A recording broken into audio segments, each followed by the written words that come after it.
Guys, जैसे सर्दी का मौसम आता है हम लोग क्या करते हैं, पहले बनियान, फिर शर्ट, फिर जैकेट, फिर टोपी, फिर सॉक्स, फिर हाथों में ग्लोव्स, मतलब बहुत कुछ पहन लेते हैं।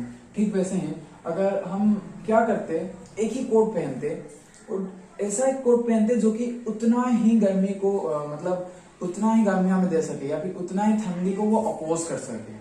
ठीक वैसे ही जैसे हमारे घर के बाहर जो भी लाइट या फिर जो लाइट फैंस जो भी लगे होते हैं वो सब क्या होता है, एक ही पोटेंशियल सोर्स के साथ कनेक्टेड होते हैं, पोटेंशियल एनर्जी का सोर्स के साथ। लेकिन हमें अगर आई को निकालना पड़ेगा तो फिर भी भाई आई को निकालने के लिए भी बाई आर का जो फॉर्मूला उसे यूज करना पड़ेगा।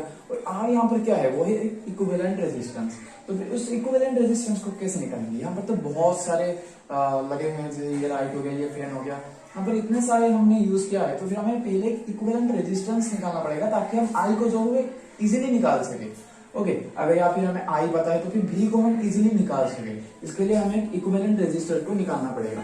देखते हैं, अगर जो भी चीजें हैं अगर वो सीरीज में कनेक्टेड होंगे, जैसे हमारे घर के सभी चीज सीरीज में कनेक्टेड हैं, तुम्हारे घर के भी मतलब सभी हर जगह पर जो घर में जो इलेक्ट्रिसिटी आता है वो सीरीज में कनेक्टेड होते हैं। फिर सीरीज कनेक्शन में जो भी चीजें लगे हुए होते हैं उनका जो इक्विवेलेंट रेजिस्टर है वो कैसे हम निकालेंगे, चलिए इस वीडियो में हम वो सीखते हैं। देखो ये जो है ये एक सीरीज कनेक्शन का जो भी सर्किट का जो इमेज है, तो फिर यहाँ पर तुम्हें क्या दिख रहा है, जो भी आई है वो सभी जगह पर सेम है। आई जो है वो सेम है, मतलब इसके थ्रू जो आई है इसके थ्रू भी वही सेम करंट फ्लो कर रहा है। ओके, अब देखो वोल्टेज जो है वो क्या सेम है या फिर डिफरेंस है? वोल्टेज में डिफरेंस है। ओके, वोल्टेज में दोनों में अलग अलग पोटेंशियल डिफरेंस है। कैसे? देखो कैसे, मान लो यहाँ पर जो है ये कुछ वोल्ट है, अगर ये 10 वोल्ट है तो फिर यहाँ पर 10 एंड यहाँ पर 0 एंड यहाँ पर अगर 10, ओके यहाँ पर 10 तो फिर यहाँ पर भी 10 होगा क्योंकि रेजिस्टेंस ऐसे वायर में 0 होता है। और यहाँ पर 0 तो फिर यहाँ पर भी 0 और यहाँ पर x तो फिर यहाँ पर भी x, तो फिर यहाँ पर पोटेंशियल डिफरेंस हो गया 10 माइनस एक्स, यहाँ पर पोटेंशियल डिफरेंस हो गया x माइनस 0 मतलब x। और ये दोनों इक्वल नहीं है, इसलिए इनका जो पोटेंशियल डिफरेंस है वो डिफरेंट है, इसलिए हम इन दोनों का पोटेंशियल डिफरेंस अलग अलग लेते हैं। मान लो इसके लिए जो पोटेंशियल डिफरेंस है वो है V1 और इसके लिए जो पोटेंशियल डिफरेंस है वो है V2। और देखो यहाँ पर जो पोटेंशियल डिफरेंस है वो है 10 और यहाँ पर जो पोटेंशियल एनर्जी होगा ये 10 होगा एंड यहाँ पर जो पोटेंशियल एनर्जी होगा ये 0 होगा। तो फिर इनका जो डिफरेंस होगा वो कितना होगा 10।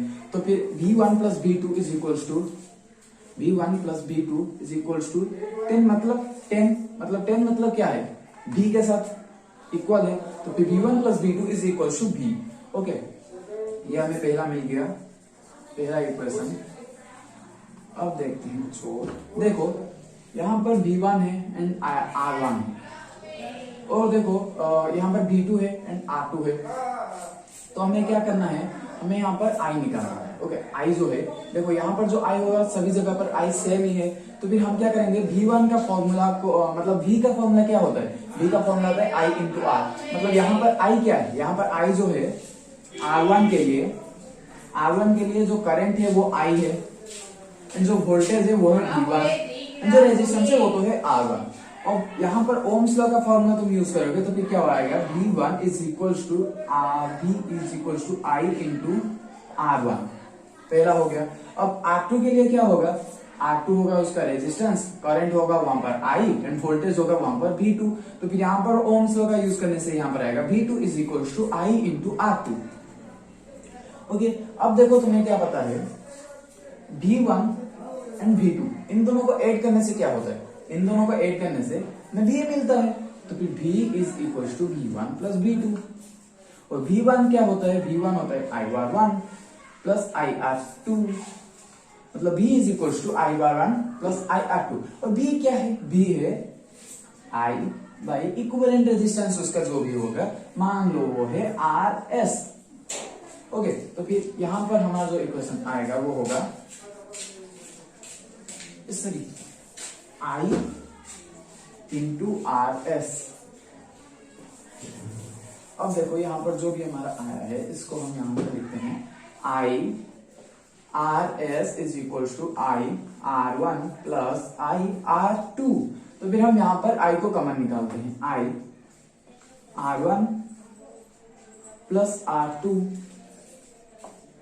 Is equal to I R S, तो फिर I and I cancel, R S is equal to R one plus R two, तो फिर ये हमारा आ गया general formula. Resistance in series equals to resistance in one resistor plus resistance in second resistor. अगर यहाँ पे 3 रजिस्टर होता तो तुम क्या करते, R3 होता एंड इसके पास जो पोटेंशियल डिफरेंस होता अगर वो V3 होता तो फिर यहाँ पर तुम्हारा फॉर्मूला आता R1 plus R2 plus R3। और जो रेजिस्टेंस, जो इक्विवेलेंट रेजिस्टेंस आता है वो मैक्सिमम होता है सीरीज कनेक्शन में, और जो मिनिमम होता है वो पैरेलल कनेक्शन में होता है। तो फिर हम एक क्वेश्चन करते हैं। देखो ये है हमारा क्वेश्चन, ये है 10 ओम, ये है 15 ओम,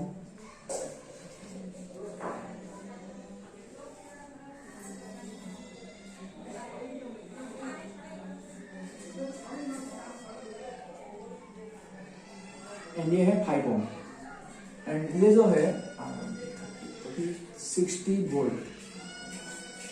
ओके, ये 60 वोल्ट है, ये 10 ओम, ये 15 ओम एंड ये 5 ओम। तो मैं यहाँ पर आई फाइंड करना है और हर एक रेजिस्टर में कितना कितना करंट पोटेंशियल डिफरेंस है अक्रॉस इन दोनों के पॉइंट के बीच में जो पोटेंशियल डिफरेंस है, और इस दोनों पॉइंट के अक्रॉस पोटेंशियल डिफरेंस है, इन दोनों पॉइंट के अक्रॉस पोटेंशियल डिफरेंस को तुम्हें फाइंड करना है। तो फिर पहले देखते हैं हम इक्विवेलेंट रेजिस्टर निकालते हैं। इक्विवेलेंट रेजिस्टर किसे निकालते हैं, सीरीज कनेक्शन में तीनों का ऐड करना पड़ेगा। 10 plus 15 plus 5 is equal to 30 ohms, और इक्विवेलेंट रेजिस्टर आ गया 30 ओम्स, और पोटेंशियल डिफरेंस गिवन है हमें 60 वोल्ट। तो फिर V is equal to I R, तो फिर 60 is equal to 30 into I, फिर I आ जाएगा हमारे पास, I is equal to 2 ampere. और क्योंकि ये सीरीज कनेक्शन है, इसके पास भी 2 एम्पियर, इसके पास भी 2 एम्पियर एंड इसके पास भी 2 एम्पियर। ओके, तो फिर अब देखो ये है R1, ये है R2 एंड ये है R3। अब R1 के लिए पोटेंशियल डिफरेंस क्या होगा, R1 के लिए पोटेंशियल डिफरेंस क्या होगा, वहां पर जितना करंट होगा मल्टीप्लाई बाय वहां पर जितना रेजिस्टेंस होगा। अब यहाँ पर रेजिस्टर तो है, रेजिस्टेंस जो है वो है 10 ओम, यहाँ पर करंट क्या है वो है 2 एम्पियर। तो फिर यहाँ पर R1 में जो V होगा वो होगा, मतलब V1 जो होगा वो होगा 20 वोल्ट। अब दूसरे R2 में क्या होगा, सेम वहां पर जितना रेजिस्टर होगा वहां उतना मल्टीप्लाई बाय वहां पर जितना करंट होगा, और तीनों में करंट सेम है मतलब इंटू 2 करना पड़ेगा। जहां पर जितना रेजिस्टर है, रेजिस्टेंस है इंटू 2, यहाँ पर 15 इंटू 2 मतलब 30 वोल्ट, एंड यहाँ पर कितना होगा 5 इंटू 2 मतलब 10 वोल्ट। अब वेरीफाई कर लेते हैं कि ये जो हमारा आंसर आया है ये सही है या फिर गलत है। जैसे हमें पता चला कि इस पॉइंट एंड इस पॉइंट के बीच में जो पोटेंशियल डिफरेंस है वो है 60 वोल्ट। तो फिर मान लो यहाँ पर पोटेंशियल एनर्जी है 60 एंड यहाँ पर पोटेंशियल एनर्जी है 0, तो फिर यहाँ पर 60 है, तो फिर यहाँ पर कितना होगा, यहाँ पर भी 60 होगा। मतलब बेसिकली हमें क्या पता चलता है, V1 plus V2 plus V3 जो होगा वो इक्वल होगा V के साथ। हमें इन तीनों को ऐड करना है और देखना है कि ये क्या V के साथ इक्वल हो रहा है। अगर हो रहा है तो फिर वेरीफाई हो गया है। अब देखो इन तीनों को ऐड करो तो फिर क्या आएगा, 20 प्लस 30 50, 50 प्लस 10 60 वोल्ट, और ये जो है ये इक्वल है इसके साथ। तो फिर ये जो है हमारा वेरीफाई हो चुका है और ये हमारा सही आंसर है। अब हम मिलते हैं अगले वीडियो में। अगले वीडियो में हम क्या करेंगे, अगले वीडियो में हम देखेंगे जो जैसे हमने इस वीडियो में सीरीज कनेक्शन का इक्विवेलेंट रेजिस्टर निकाला, वैसे ही अगले वीडियो में हम पैरेलल कनेक्शन का इक्विवेलेंट रेजिस्टर को निकालना सीखेंगे। तो फिर थैंक यू।